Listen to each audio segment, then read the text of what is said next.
Assalamu alaikum dear students, this is Tahreem Razik, your English teacher. It's gonna be our lecture number 15. Date is 27/7/2020 and it's Monday.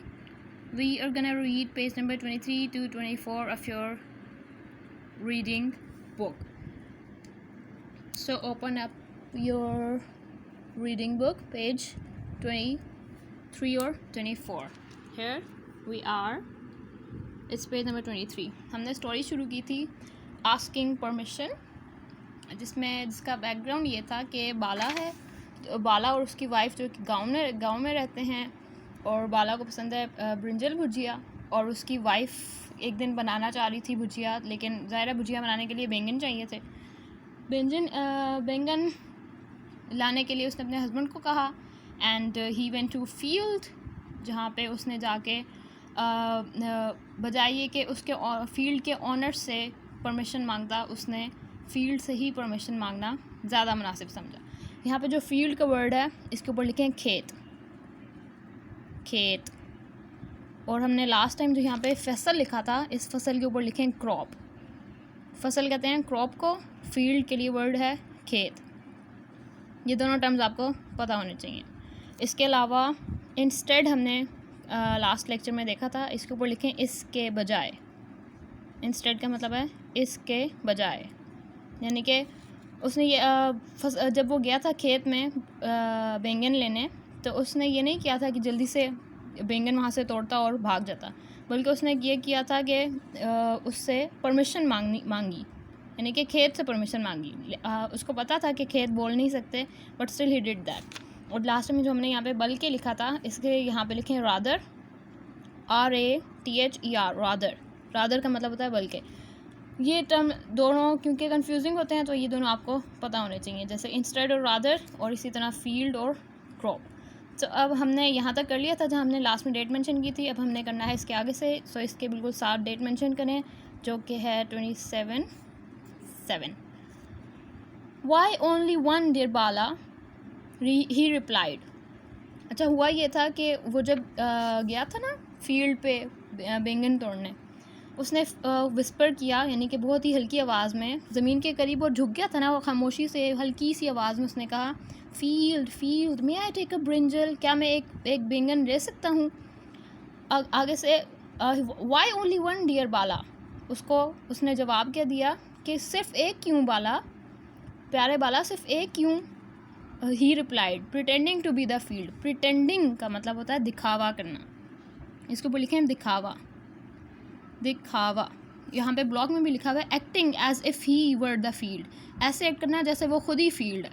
जैसे असल में तो उसको अक्सर ऐसा होता है कि आप अपने दिल की तसल्ली के लिए ख़ुद को करा रहे होते हो कि हमने किसी ना किसी से परमिशन लिया है. तो बाला ने भी साइकोलॉजिकली शायद उसका यही कुछ प्रॉब्लम था, उसने यही किया कि ख़ुद ही फील्ड बन के, यानी कि ख़ुद ही पहले क्वेश्चन किया कि क्या मैं ब्रिंजल ले सकता हूँ, और ख़ुद ही जवाब दिया फील्ड बन के कि why only one dear Bala, सिर्फ एक क्यों, एक बैंगन क्यों आप लेके जाओ. Take as many as you like, जितने आपको चाहिए आप उतने ले जाओ.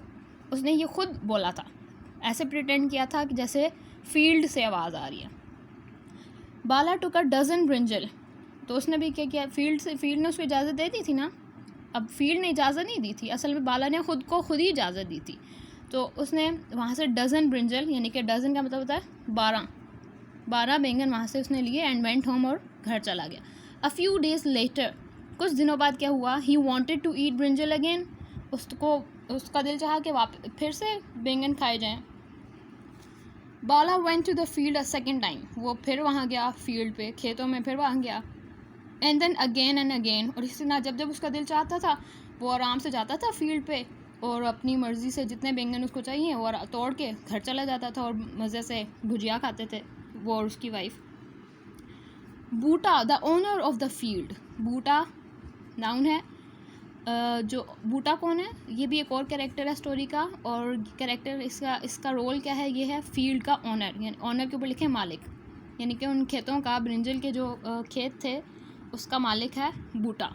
Was very big and strong, यानी कि जो बूटा है वो बहुत ही बड़ा और मज़बूत इंसान था, यानी कि काफ़ी अच्छा स्ट्रॉन्ग मैन था वो. He knew that somebody was stealing his brinjals. ज़ाहिर है अगर वक्त के साथ साथ ब्रिंजल की तादाद में कमी वाक़या हो रही है तो उसको अंदाज़ा हो गया कि कोई ना कोई उसके जो ब्रिंजल्स हैं, उसके जो बैंगन है वो चुरा रहा है। स्टीलिंग का मतलब है चुराना या फिर चोरी करना। लिखना है आपने ये साथ साथ, लिख लिया। Next, he wanted to catch the thief. उसको पता चल गया था कि कोई ना कोई उसके ब्रिंजल चुरा रहा है, तो वो चाहता था कि थीफ को, या थीफ का मतलब है चोर को, कैच करना यानी कि पकड़ना। वो चाहता था कि इस चोर को, जो भी चोर उसके ब्रिंजल चुरा रहा है, उसको पकड़ा जाए। One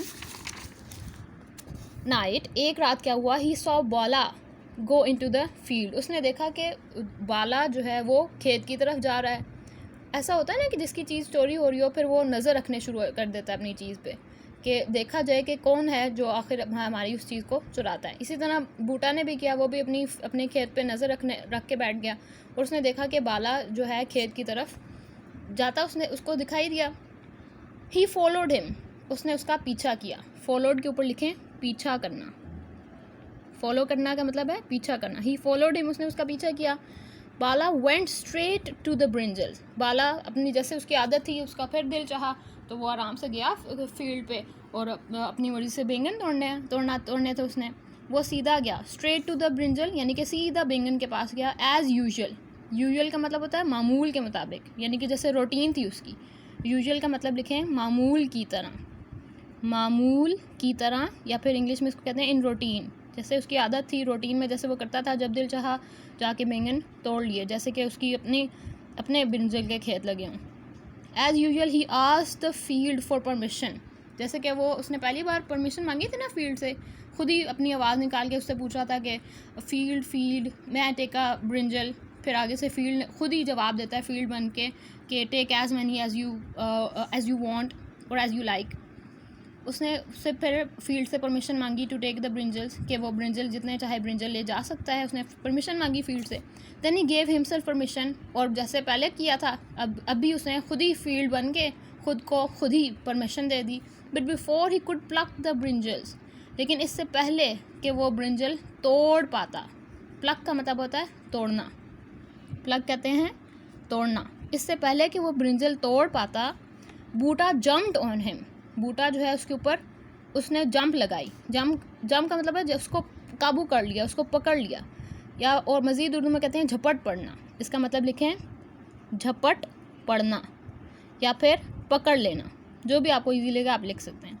Buta jumped on him, बूटा ने उसको फ़ौरन से उसको काबू कर लिया, उसको पकड़ लिया। ही थ्रू बाला अक्रॉस हिज शोल्डर, उसने बाला को अपने शोल्डर पे ऐसे फेंका, जैसे छोटे बच्चों को अपने शोल्डर पे चढ़ा लेते हैं ना, इसी तरह उसने बाला को अपने शोल्डर पे रख लिया। And carried him to a pond, और उसको पॉन्ड पे ले गया। पॉन्ड कहते हैं तालाब को, यानी कि जहाँ पे वाटर एक्यूमुलेट हुआ हो, पानी जहाँ पे इकट्ठा हुआ होता है। गांव में तो अक्सर ऐसी जगह होती है ना, तालाब, पॉन्ड कहते हैं तालाब को। And carried him to a pond near the field, और उस खेत के पास जो तालाब था वहाँ पे उसको बाला को ले गया। देयर, वहाँ जाके ही थ्रू हिम, उसने उसको फेंक दिया ऑन द ग्राउंड, ज़मीन पर। ठीक है, उसको अपने शोल्डर पे चढ़ा के उसको ले गया पॉन्ड के पास, और वहाँ पे जाके उसने उसको ज़मीन पे फेंक दिया। अब क्या कहता है आगे से, पॉन्ड सेड बूटा ने आगे से कहा pond how many times should I dip this fellow into your water. जैसे कि बाला ने फील्ड पे जाके पूछा था ना कि फील्ड मैं टेक अ ब्रिंजल। अब क्योंकि बूटा ने ये सारी चीज़ें नोटिस कर ली थी, अब वो भी गया फील्ड पे, पॉन्ड पे, और पॉन्ड से जाके पूछता है pond how many times should I dip this fellow into your water. इस इंसान को, इस बंदे को, इस साथी को, फेलो कहते हैं वैसे साथी को, लेकिन यहाँ पे आप अगर कहें तो इस इंसान को भी कह सकते हैं। ठीक है, इस इंसान को, इस बंदे को, इस साथी को मैं आपके वाटर में कितनी बार डिप करूं, कितनी बार इसको आपके पानी में अंदर डालूं। जैसे कि बाला ने ऐसे किया था ना, बूटा भी उसके साथ वही कर रहा है। तो यहाँ तक ठीक है, सस्पेंस यहीं तक रहने देते हैं कि आगे क्या हुआ। डेट मेंशन करें 27/7। आपका होमवर्क ये है कि you have to find 6 nouns from page number 23 to 24। जितना हमने क्लास वर्क किया ना 23-24 हमने पढ़े हैं, तो आपने इसमें से 6 नाउन्स को तलाश करना है। So good luck, have a good day.